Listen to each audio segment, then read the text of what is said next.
Good morning, class 10th. I'm Dr. Manju Ambia. Today we will continue with the chapter Human System. And in this video, we will discuss respiratory system. The body needs continuous supply of oxygen for metabolic processes that are necessary to maintain life. And respiratory system is a vital organ system that provides oxygen to body cell while removing carbon dioxide, because when this carbon dioxide it gets accumulated in our body, it proves to be lethal. First, we will discuss respiration. It is a biochemical process of taking in oxygen and using it for the release of energy by the breakdown of food and eliminating carbon dioxide and water. ठीक, हमने digestive system में देखा था कि carbohydrate is one of a component of food and इस carbohydrate का जब digestion हो जाता है तो उसका एंड प्रोडक्ट होता है ग्लूकोज. ये ग्लूकोज जो है जब सेल में एंटर करता है, it will break down into carbon dioxide and water while it is releasing energy in the presence of oxygen only. क्योंकि हम लोग एरोबिक बीइंग है, हम ह्यूमन सिस्टम की बात कर रहे हैं, हम लोग एरोबिक हैं. ऑक्सीजन की प्रेजेंस में ही हमारा ये ब्रेक डाउन होगा ग्लूकोज का. ठीक है. एक और जो है हमारा एनारोबिक सिस्टम होता है जिसमें कि कार्बन डाइऑक्साइड की प्रेजेंस में भी एनर्जी प्रोडक्शन हो जाता है. That is seen in yeast which is a unicellular fungi. अब जो रेस्पिरेशन है ये 2 स्टेप्स इन्वॉल्व करता है ह्यूमंस में. One is breathing and the other one is cellular respiration. Breathing can also be called as ventilation. It is taking in air which is rich in oxygen and giving out air rich in carbon dioxide. मतलब हम air ले रहे हैं जो कि oxygen उसमें ज़्यादा है एंड हम लोग वो एयर जो है वो बाहर छोड़ रहे हैं जिसमें कार्बन डाइऑक्साइड ज़्यादा है. ठीक. एंड सेलुलर रेस्पिरेशन में क्या होता है, इसमें ग्लूकोज जो है वो ब्रेक डाउन होगा सेल में for the release of energy and carbon dioxide and water. अब जो ग्लूकोज है जैसे ये सेल में एंटर करता है, it will break down into pyruvic acid in the cytoplasm itself and this pyruvic acid will enter mitochondria. अब mitochondria में जो है वहां पे ग्लूकोज, जैसे हमने बोला पायरुविक एसिड में ब्रेक हुआ साइटोप्लाज्म में, अब पायरुविक एसिड एंटर किया माइटोकॉन्ड्रिया में. अब ये पायरुविक एसिड जो है ये ब्रेक होगा इनटू एनर्जी एंड एनर्जी के साथ साथ जो प्रोड्यूस होगा that is carbon dioxide and water. अब जो ये कार्बन डाइऑक्साइड है, this is the one which we breathe out. ठीक है. जो हम छोड़ते हैं ब्रीदिंग के दौरान that is this carbon dioxide. ठीक है. अब हम देख लेते हैं respiratory system. It is classified into 3 parts. Upper respiratory system, lower respiratory system and इन सब को कंट्रोल करने के लिए मसल्स बड़ी जरूरी हैं, इसलिए respiratory muscles is also one part of the respiratory system. सबसे पहले हम देखते हैं अपर रेस्पिरेटरी सिस्टम. अब ये कंप्राइज होता है नोज से, माउथ, फायरिंग्स एंड लायरिंग्स से. अब जो नोज है it is the first and the external opening of the respiratory system. इसी से ही हम सांस जो है वो अंदर ले रहे हैं. हमारा नेजल कैविटी जो है वो डिवाइड होता है 2 पार्ट्स में by a membrane and nasal cavity में जो है हेयर है, म्यूकस लाइनिंग है जो कि प्यूरिफाई करती है इनहेल्ड एयर को, ताकि उसमें dust particles, pollen, moulds and other contaminate जो हैं वो ना जा पाएँ. ठीक है. हमारी जो प्यूरिफाइड एयर जो है वही लंग्स तक पहुँचे. अब जो ये एयर जो हमने नेजल कैविटी से ली that will go into nasopharynx. ठीक. नेक्स्ट पार्ट जो है अपर रेस्पिरेटरी सिस्टम का that is the mouth. It works as a secondary organ of respiratory system because जब हमारा नोज जो है वर्क नहीं कर रहा है, मतलब जैसे हमें जुकाम हो गया है या नाक बंद हो गया किसी कारण से, तो हमारा माउथ जो है हमारे लिए सांस लेता है. ठीक है. इसलिए ये सेकेंडरी ऑर्गन है रेस्पिरेटरी का. हालांकि ये ठीक नहीं है क्योंकि हमारी जो एयर है वो प्योरीफाई नहीं हो पाती है, जितनी वो नोज में प्योरीफाई होती है उतनी ये माउथ में प्योरीफाई नहीं हो पाती है. लेकिन इसका एक फ़ायदा है कि it is carrying short distance and it allows more air to move in. ठीक है. ज़्यादा एयर जा पाती है और वो भी बहुत जल्दी से जा पाती है हमारी बॉडी के अंदर. ठीक है. एंड नेक्स्ट जो है दैट इज फायरिंग्स.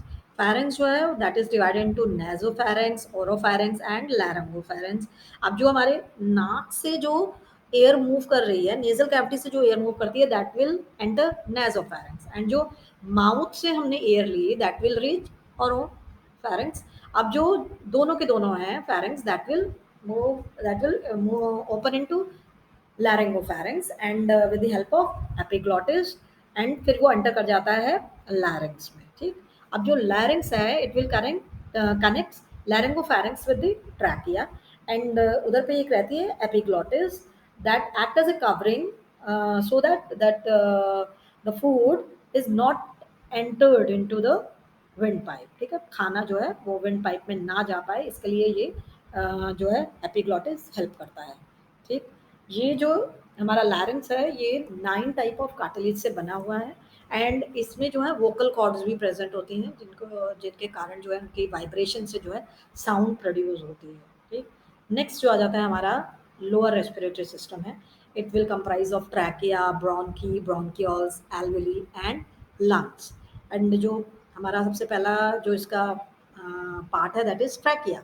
इसमें ये लगभग 5 इंच लंबा होता है, and it is a structure that is made up of C shaped rings of cartilage. And ये जो कार्टिलेज है that is covered by pseudo stratified ciliated columnar epithelium, ठीक। ये जो रिंग्स हैं, रिंग ऑफ कार्टिलेज, ये क्या करती हैं, ट्रैकिया को हमेशा ओपन रखती हैं, ठीक है। वो ट्रैकिया का जो फ्लैप्स हैं कहीं वो आपस में स्टिक ना कर जाएं, इसलिए ये रिंग ऑफ कार्टिलेज जो है ये उसकी मदद करती हैं, and it will help it to remain open to air all the time, ठीक। And it will connect larynx to the bronchi, ठीक है। ट्रैकिया जो है लैरिंग्स को ब्रोंकी के साथ जो है वो कनेक्ट कर रहा है। एंड ट्रैकिया पे भी एक एपिथेलियम लाइनिंग होती है जो कि म्यूकस प्रोड्यूस करती है, जिससे कि डस्ट एंड कंटामिनेंट्स जो हैं वो अंदर ना जा पाए। देखो ये सब जो है हमारी बॉडी का बिल्ट इन मेथड है, ताकि कोई भी हार्मफुल थिंग जो है हमारे लंग्स तक नहीं पहुंचनी चाहिए, ठीक।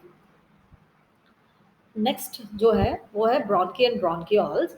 जैसे ही थोरैसिक कैविटी में पहुंचता है ट्रैकिया, वहां पे ये 2 भागों में बढ़ जाता है, एक लेफ्ट ब्रोंकी हो जाती है और एक राइट ब्रोंकी हो जाती है। जैसे ही उसका डिवीजन होगा तो उसको हम कहते हैं उस वक्त प्राइमरी ब्रोंकी, ठीक। ये प्राइमरी ब्रोंकी जो है अब एंटर कर जाएगी लंग्स में, और उसे अब हम कहने लग जाएंगे सेकेंडरी ब्रोंकी। वहां पे ये फिर से स्प्लिट करेगी स्मॉलर ब्रोंकी में, जिसको हम टर्शरी ब्रोंकी कहते हैं। जो टर्शरी ब्रोंकी है ये जो है अब अलग अलग लोब्स में एंटर करने वाली है। जैसे कि हम जानते हैं हमारा जो राइट लंग है that is larger one, and the left lung that is the smaller one. जो हमारा राइट लंग है उसमें 3 लोब्स प्रेजेंट रहते हैं, एंड लेफ्ट लंग में जो है वो 2 ही लोब्स होते हैं। तो टर्शरी ब्रोंकी जो है वो राइट लंग में जो है 3 लोब्स में एंटर करेगी, and in left lung it will enter 2 lobes, okay. अब जो टर्शरी ब्रोंकी है it will divide further into smaller bronchioles, and it will spread throughout the lungs, and each bronchiole that will split into smaller branches which are known as terminal bronchioles. And ये जो terminal bronchioles होते हैं इनके जो ends पे रहते हैं वो tiny balloon shaped air sacs होते हैं, ये वाले, ठीक है, जो सबसे आखिरी में रहेंगे। सबसे पहले प्राइमरी हुआ, प्राइमरी के बाद सेकेंडरी ब्रोंकी, फिर उसके बाद टर्शरी ब्रोंकी, उसके बाद भी इसकी ब्रांचिंग होती रही। फिर जो है टर्मिनल ब्रांचिंग पे जाके जो होगी ये एल्वेली प्रेजेंट होते हैं, जहाँ की अब एक्सचेंज ऑफ गैसेस होगा by a simple method that is known as diffusion. Diffusion में होता क्या है, सिर्फ higher concentration to lower concentration जो है वो गैसेस मूव करती हैं, ठीक। हमारे ब्लड में कार्बन डाइऑक्साइड ज़्यादा होती है, एंड एल्वेली में इस वक्त ऑक्सीजन ज़्यादा होती है, तो सिर्फ डिफ्यूजन के थ्रू, क्योंकि जो हमारा ऑक्सीजन है वो ब्लड में कम है, वहाँ पे कार्बन डाइऑक्साइड ज़्यादा है, तो ऑक्सीजन एल्वेली से ब्लड में मूव कर जाएगी, एंड जो हमारी अल्वेली है उसमें जो है कार्बन डाइऑक्साइड कम है, ब्लड में ज़्यादा है, तो वहाँ से कार्बन डाइऑक्साइड जो है वो एल्वेली में मूव कर जाएगी, ठीक है। सिंपल डिफ्यूजन जो है the movement of gases from higher concentration to lower concentration, ठीक है। फिर वो कैपिलरीज के थ्रू जो है वो मूव कर जाएगा ताकि वो सारे सेल्स तक पहुंच सके, ठीक। नेक्स्ट जो हमारा बहुत इंपॉर्टेंट कंपोनेंट है वो है लंग्स। एंड ये जो लंग्स है these are pair of spongy pink colour के होते हैं ये ज़्यादा, and they are air filled organs, ठीक है। They are located on the either side of chest, and each lung is surrounded by pleural membrane. अब ये जो प्लूरल मेम्ब्रेन है मैं आगे बताऊंगी, it is very important part for the diffusion of gases inside the lungs and out removing it also। अब जो हमने पहले, जैसे मैंने पहले बता दिया कि लेफ्ट लंग जो होता है वो स्मॉलर होता है राइट वन से, इसमें सिर्फ 2 लोब्स होते हैं, जबकि जो हमारा राइट लंग होता है उसमें जो है 3 लोब होते हैं। राइट लंग जो है वो बड़ा है, लेफ्ट लंग छोटा है, इसलिए क्योंकि जो लेफ्ट लंग है वो थोड़ा सा एकोमोडेट कर रहा है हार्ट को, ठीक है, इसलिए वो हार्ट को एकोमोडेट कर रहा होता है, इसलिए वो थोड़ा सा छोटा हो गया, ठीक। अब जो हमारा पूरा लंग्स है इसमें 30 मिलियन के करीब जो है एल्वेली होते हैं। ये बहुत बड़ा सरफेस होता है, एंड इसको ओपन अप किया जाए तो ये पूरा सरफेस एरिया बहुत ज़्यादा है, एंड हम लोग बहुत आसानी से जो है ऑक्सीजन जो है सेल तक अच्छे से पहुंचा भी पाते हैं, कार्बन डाइऑक्साइड को रिमूव भी कर पाते हैं इन एल्वेली की मदद से, ठीक। ये जो एल्वेली हैं they are lined by simple squamous epithelium. Simple squamous epithelium जो है that means it is single layer cell है ये, जिससे कि जो है गैसेस का एक्सचेंज हो पाए। ठीक है, सिंपल डिफ्यूजन से, जैसे मैंने पहले बताया, डिफ्यूजन होगा from higher concentration to lower concentration. Higher concentration जहाँ होगी वहां से लोअर कंसंट्रेशन की तरफ मूव कर जाएगी गैस, एंड जहाँ पे कम होगी वहाँ की तरफ ही आने वाली है। जैसे हम लोग ज़्यादातर फर्श पे पानी गिराएं तो पानी गिराने के बाद हम देखते हैं ना कि पानी हमेशा निचाई की तरफ मूव करता है, वैसे ही गैसेस के साथ होता है। वहाँ पे जहाँ पे गैसेस ज़्यादा होंगी वहाँ से वो लोअर तरफ मूव करना शुरू कर देंगी, they will move toward the lower concentration. ठीक है, नेक्स्ट आ गया हमारी रेस्पिरेटरी मसल्स। अब मसल्स में जो है एक हो जाती है हमारी इंटरकोस्टल मसल जो कि रिब्स के बीच में होती है, और एक डायफ्राम है जो कि हमारी थोरैसिक कैविटी को एब्डोमिनल कैविटी से अलग करता है। ठीक है, एंड जो हमारे इंटरकोस्टल मसल्स जो हैं ये दो टाइप की होती हैं, एक इंटरनल एंड एक एक्सटर्नल। एंड डायफ्राम जो है, and it is very important, वो तो हम जानते ही हैं। अब हम इनको अलग अलग इनहेलेशन एंड एक्सहेलेशन में देख लेते हैं कैसे काम करती हैं। ठीक, ड्यूरिंग इनहेलेशन क्या होता है, डायफ्राम विल कॉन्ट्रैक्ट। अब जैसे ही ये कॉन्ट्रैक्ट करेगा इट विल मूव डाउनवर्ड, मतलब एब्डोमिनल कैविटी की तरफ ये मूव करेगा, स्टमक की तरफ जाएगा ये। ठीक है, नीचे की तरफ मूव करेगा। एंड जो हमारी एक्सटर्नल इंटरकोस्टल मसल है ये रिब्स को जो है बाहर की तरफ खींचेंगे, एलिवेट करेंगी। ठीक, बाहर की साइड आ जाएगा हमारी रिब्स, एंड हमारा जो थोरैसिक कैविटी है वो एक्सपैंड होगी। थोरैसिक कैविटी जो एक्सपैंड होगी तो लंग्स को फूलने के लिए जगह मिलेगी। जैसे ही हम हवा अंदर लेंगे तो हमारे लंग्स क्या हैं, अब फूलेंगे। ठीक, अब जो जैसे हम बैलून को फुलाते हैं ना, तो बैलून चारों तरफ से फूलता है, एक साइड से नहीं फूलेगा। ठीक है ना, वो चारों तरफ से फूलता है। अब हम जैसे उसमें नीचे की साइड जो है, अगर हम बैलून को देखें तो नीचे की साइड समझे आप उसका डायफ्राम है, एंड जो साइड्स जो हैं वो उसकी रिब्स है, वो ऊपर की साइड मूव कर रही है। ठीक, अब ड्यूरिंग एक्सलेशन जो है उसमें डायफ्राम रिलैक्स करेगा, तो क्या होगा, डायफ्राम ऊपर की तरफ आ जाएगा अपनी ओरिजिनल पोजीशन पे। अब यहाँ पे इंटरनल इंटरकोस्टल मसल काम करेंगी जो कि रिब्स को डाउनवर्ड मूव करेंगी, और थोरैसिक कैविटी अब जो है कम हो जाएगी, जिससे कि जो है हवा बाहर की तरफ मूव होने वाली है। ठीक है, तो ये पूरे मसल्स का काम है, हवा का अंदर लेना है एंड हवा को बाहर छोड़ना। नेक्स्ट हम देखते हैं physiology of respiration. Physiology of respiration में जो है ना दो चीजें बड़ी इंपॉर्टेंट है, एक है negative pressure gradient between the alveoli and the atmosphere, and the contraction and relaxation of diaphragm. ये तो हमने अभी देख लिया डायफ्राम का कॉन्ट्रैक्शन एंड रिलैक्सेशन से कैसे होता है। कॉन्ट्रैक्शन से क्या होता है कि जो हमारा डायफ्राम जो है वो मूव करता है एब्डोमिनल कैविटी की तरफ, एंड रिलैक्स जब होता है तो ये डायफ्राम अपनी ओरिजिनल पोजीशन पे आ जाता है, एंड थोरैसिक कैविटी का जो है जो सरफेस एरिया है वो इंक्रीज एंड डिक्रीज होता है इसकी वजह से।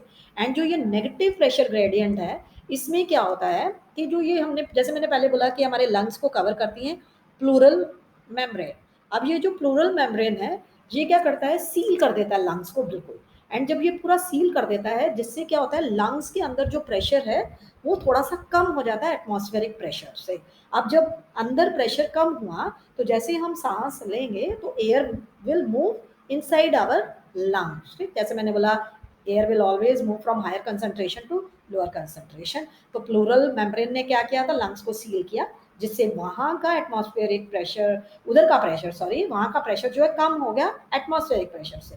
अब वहां से मतलब एटमॉस्फेयर से बाहर से हवा जो है हमारे लंग्स की तरफ मूव करेगी। ठीक, अब जो रेस्पिरेशन है उसको हम दो टाइप्स में भी डिवाइड कर सकते हैं। एक हो गया एक्सटर्नल रेस्पिरेशन जिसमें गैसियस एक्सचेंज हो रहा है air filled alveoli and blood के बीच में, एंड ये होता है पार्शियल प्रेशर ऑफ गैसेस की वजह से। ठीक है, जैसे कि हायर कंसंट्रेशन उनसे लोअर कंसंट्रेशन में मूव करेगा। और इंटरनल रेस्पिरेशन में क्या होता है, गैसेस जो होती हैं that will move from blood to the tissue, that too by diffusion. अब जो हमारा ब्लड में मूव कर रहा है जो oxygen that is carried by haemoglobin. ठीक, ऑक्सीजन जो है that will move by haemoglobin. 99% जो ऑक्सीजन है वो हीमोग्लोबिन में मूव करता है, लेकिन जो कार्बन डाइऑक्साइड है वो जो है वो मेजॉरिटी जो है वो ब्लड प्लाज्मा में मूव करता है, that too in the form of bicarbonate ions. ठीक है, and by with this we will end this part and we will come with the next system soon.